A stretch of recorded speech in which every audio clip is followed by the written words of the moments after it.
Theresa May will trigger Brexit, Brexit, Brexit. It's the news the UK had been waiting for, lighting up TVs and mobile phones all over the country. The UK will trigger Article 50 in just over a week's time, beginning this nation's long goodbye from the EU.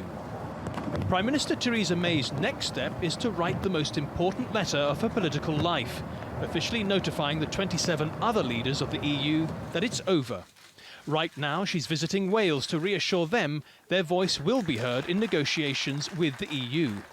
When people voted in the referendum last year, it wasn't just about leaving the EU. I think they did vote for change. They voted for a change in the way the country works, to make sure that it works for everyone, not just a privileged few.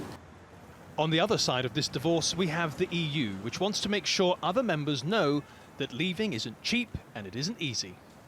We are ready to begin negotiations. We are waiting for the letter. Now we know that it will come on the 29th. And yes, everything is ready on this side. The EU's lead negotiator believes the UK's Brexit bill should be in the region of $60 billion, a figure that the UK has balked at. He also wants reassurances on the rights of European citizens living in the UK. Today's announcement was made 9 months after people here narrowly voted to leave the EU. The government keeps saying the people have spoken, but there's still a lot of doubt and uncertainty ahead. At this international food event in London, British ingredients work well with Polish beef and Spanish onions, but the producers are worried about the future. I think Brexit doesn't necessarily spell a lot that's good right now, not for us, not out in the periphery of Britain in the north. We very much rely on the British market. We rely also on being able to use Britain as a springboard to go to other markets around the world. Others are concerned that the Scottish government wants to hold a second referendum to break away from the UK in order to stay in the EU. It is alarming because we've no idea where it's going. Basically, it's just more turmoil. I mean, you have turmoil in your political situation.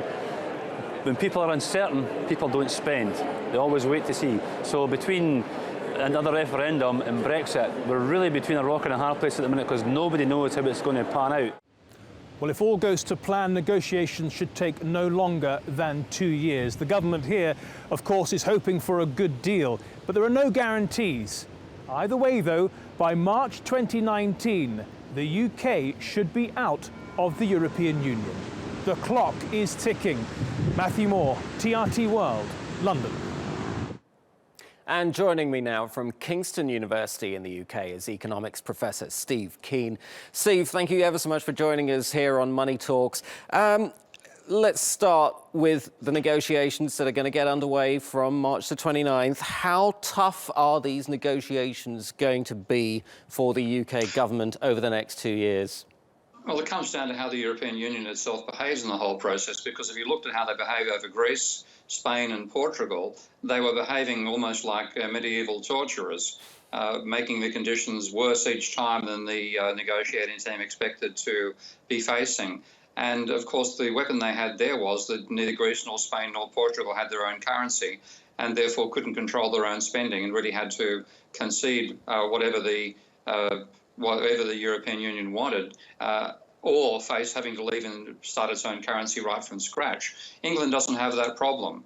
So in that sense, the only weapon that can be used to really make England into an example about you shouldn't leave the European Union is to try to make things difficult on the trade terms. And there, of course, the World Trade Organization is the real policeman and would, if there was actually discriminatory policies opposed by the European Union, then the British would be quite at liberty to go and sue the European Union and the World Trade Organization. So there's far more power for England in this particular process than there was ever for the Greeks in particular. The only difference is, of course, the European Union Treaty was set up really so that you couldn't actually leave. And Article 50 really is very, very vague on what has to be done. Jump in for a second there.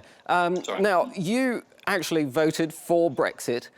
What happens if we get to the end of the 2-year process and we have to revert to WTO rules? Most people in the market assume that would be a disaster for the UK. Would you still be standing by your vote to leave the EU in that case? Absolutely, because my reason for voting for leaving was not because of the gains or losses to England. It was over to Britain. I thought it was the European Union is going to fail as an institution. The Eurozone, I think, has to fold at some stage. I think it's better to get out before that happens rather than being caught by surprise when it does. So I still think that's the way. I don't think the European Union, particularly the Eurozone, is sustainable. Steve Keen, I'm afraid we've run out of time. Hope to have a longer chat the next time. Thank you ever so much.